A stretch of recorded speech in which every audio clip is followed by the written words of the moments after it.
Assalamualaikum warahmatullahi wabarakatuh. Saya Dewi Asfiatu Nuraini dengan NIM 102200014 dari kelas SMA jurusan Hukum Ekonomi Syariah Fakultas Syariah semester 4. Di sini saya akan menjelaskan materi dari mata kuliah Sosiologi Hukum. Untuk materi yang pertama adalah antropologi dan sosiologi dalam sosiologi hukum. Antropologi dan sosiologi memiliki objek yang jelas, yaitu manusia. Antropologi mengkaji suatu budaya yang terjadi pada kelompok masyarakat, sedangkan sosiologi lebih menitik beratkan pada manusia dan berbagai proses hubungan sosialnya. Selanjutnya, materi yang kedua adalah pemahaman dasar sosiologi hukum. Sosiologi hukum adalah salah satu domain dari ilmu sosial yang menggabungkan dua pendekatan, yaitu pendekatan hukum dan pendekatan sosiologi. Terdapat tiga objek dari sosiologi hukum, yaitu masyarakat, lembaga, dan interaksi. Dalam hal ini, masyarakat sebagai akumulasi individu yang diikat dengan interaksi. Kemudian, sosiologi beranggapan bahwa masyarakatlah yang menciptakan dan menghasilkan suatu tatanan hukum. Sama ketika hukum beranggapan bahwa sumber hukum selalu berasal dari masyarakat dan kembali ke masyarakat. Dalam sosiologi hukum juga terdapat ruang lingkup yang terbagi ke dalam dua domain. Domain yang pertama adalah dasar-dasar sosial dari hukum atau basis sosial dari hukum. Contohnya, hukum nasional di Indonesia, dasar sosialnya adalah Pancasila dengan ciri-cirinya gotong royong, musyawarah, dan kekeluargaan. Domain yang kedua, efek-efek hukum terhadap gejala-gejala sosial lainnya. Seperti contoh, undang-undang tentang hak cipta dan undang-undang mengenai pemilihan presiden. Selanjutnya, materi yang ketiga adalah sejarah dan perkembangan sosiologi hukum. Sejarah sosiologi hukum bermula timbul dari perubahan-perubahan dalam masyarakat yang dihadapkan kepada tradisi-tradisi dan pemikiran yang sudah ada, sehingga menyebabkan timbulnya konflik. Di Indonesia, awal perkembangan sosiologi hukum tidak terlepas dari munculnya perubahan-perubahan yang terjadi sejak revolusi kemerdekaan Indonesia. Perubahan yang secara yuridis menimbulkan situasi-situasi konflik sehingga mendorong timbulnya sosiologi hukum. Dalam hal ini, sosiologi sebagai ilmu pengetahuan yang mempelajari kehidupan bersama dan hukum aturan yang mengatur kehidupan, sehingga sosiologi hukum mempelajari masyarakat, khususnya gejala hukum dan masyarakat. Selanjutnya, materi yang keempat adalah pendekatan dan aliran dalam sosiologi hukum. Pendekatan dalam sosiologi hukum adalah suatu aliran pemikiran dalam jurisprudensi. Terdapat dua pendekatan dalam sosiologi hukum, yaitu pendekatan hukum sebagai nilai dan pendekatan hukum sebagai institusi. Pendekatan hukum sebagai nilai mengandung arti bahwa kehadiran hukum untuk melindungi dan memajukan nilai-nilai yang dijunjung tinggi oleh masyarakat. Sedangkan pendekatan hukum sebagai institusi mengandung arti suatu sistem hubungan sosial yang menciptakan keteraturan dengan mendefinisikan dan membagikan peran-peran yang saling berhubungan di dalam institusi. Terdapat juga aliran yang mempengaruhi sosiologi hukum. Aliran yang pertama adalah mazhab formalitas. Terdapat beberapa tokoh yang mengemukakan tentang aliran ini, yaitu ada John Custin.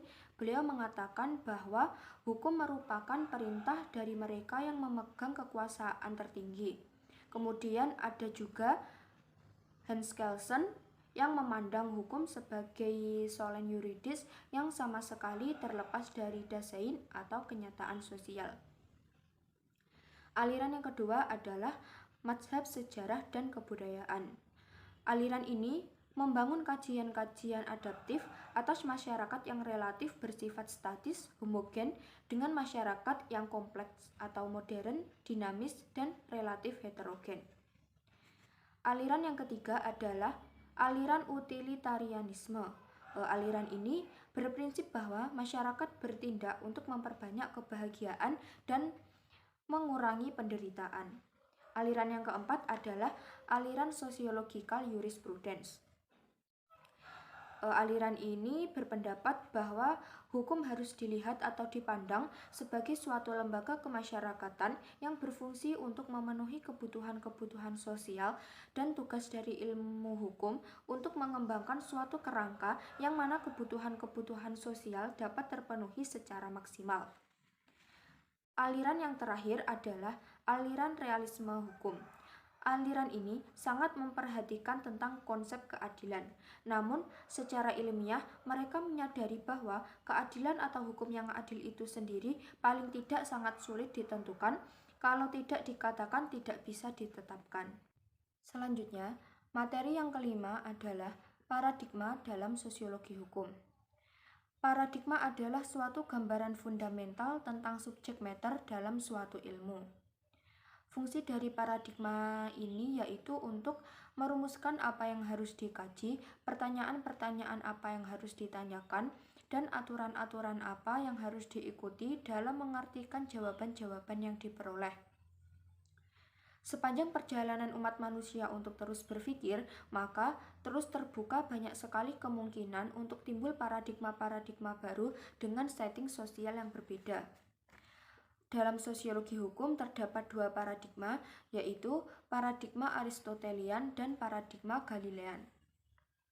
Yang pertama, paradigma Aristotelian berpangkal pada pemahaman bahwa alam semesta ini berhakikat sebagai suatu keteraturan dalam arti bahwa sudah tercipta dan menjadi ada sejak awal mulanya.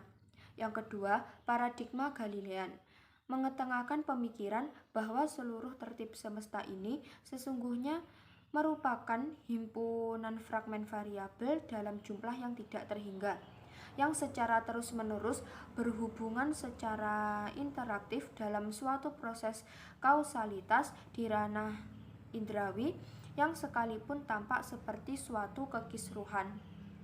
Materi yang keenam adalah teori-teori dalam sosiologi hukum. Teori adalah gambaran atau hasil penggambaran secara reflektif fenomena yang dijumpai dalam alam pengalaman indrawi manusia, dibangun dengan bahan-bahan pembangun yang pada umumnya disebut sebagai konsep. Terdapat tiga teori dalam sosiologi hukum, yaitu teori strukturalisme, teori fungsional struktural, dan teori perkembangan tiga tahap dari Auguste Comte. Teori yang pertama adalah teori strukturalisme, yang mempunyai pokok pikiran bahwa semua masyarakat dan kebudayaan mempunyai suatu struktur yang sama dan tetap. Teori yang kedua, teori fungsional struktural, menekankan kepada keteraturan dan mengabaikan konflik serta perubahan-perubahan dalam masyarakat. Konsep utamanya adalah fungsi, disfungsi, fungsi laten, fungsi manifest, dan keseimbangan. Teori yang ketiga adalah teori perkembangan tiga tahap dari Auguste Comte. Tahap yang pertama yaitu tahap teologis. Dalam periode ini dibagi lagi ke dalam tiga subperiode, yaitu yang pertama fetisisme, yaitu bentuk pikiran yang dominan dalam masyarakat primitif, meliputi kepercayaan bahwa semua benda memiliki kelengkapan kekuatan hidupnya sendiri. Yang kedua, politeisme.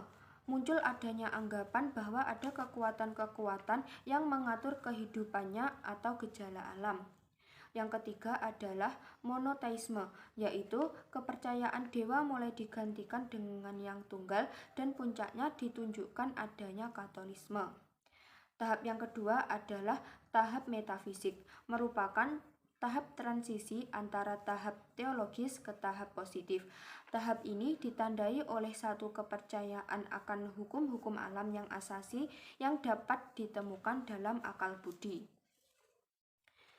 Tahap yang ketiga adalah tahap positif, ditandai oleh kepercayaan akan data empiris sebagai sumber pengetahuan terakhir, tetapi sekali lagi pengetahuan itu sifatnya sementara dan tidak mutlak. Materi yang ketujuh, hukum dan solidaritas sosial. Solidaritas menurut Durkheim terbagi menjadi dua bagian, yaitu solidaritas mekanik dan solidaritas organik. Yang pertama, solidaritas mekanik. Menurutnya, solidaritas ini terbentuk adanya suatu kesadaran kolektif bersama oleh para anggota kelompoknya yang menunjuk pada totalitas kepercayaan, kebudayaan, dan sentimen bersama yang rata-rata ada pada warga masyarakat yang sama tersebut. Yang kedua, solidaritas organik, terbentuk dari adanya spesialisasi dalam pembagian kerja yang saling berhubungan dan saling tergantung sedemikian rupa, sehingga sistem tersebut membentuk solidaritas menyeluruh yang fungsionalitas. Tingkat perbedaan dan kekhususan yang dapat menimbulkan saling ketergantungan secara relatif daripada nilai dan norma yang berlaku. Materi yang terakhir atau materi yang ke-8 adalah hukum dan perubahan sosial. Perubahan sosial dalam masyarakat adalah suatu produk dengan berbagai faktor dalam banyak hal serta hubungan antar faktor-faktor tersebut, seperti faktor teknologi, ideologi, kompetisi, konflik ekonomi dan politik, serta masalah struktural. Hukum diperlukan untuk membangun badan-badan yang berfungsi untuk mengubah masyarakat dan menentukan serta membatasi kekuasaannya. Dalam hal ini, kaidah hukum mendorong terjadinya perubahan-perubahan sosial dengan membentuk badan-badan yang secara langsung berpengaruh terhadap perkembangan-perkembangan di bidang sosial, ekonomi, dan politik. Cukup sekian pemaparan materi dari saya. Apabila terdapat kekurangan dan kesalahan, saya mohon maaf. Wassalamualaikum warahmatullahi wabarakatuh.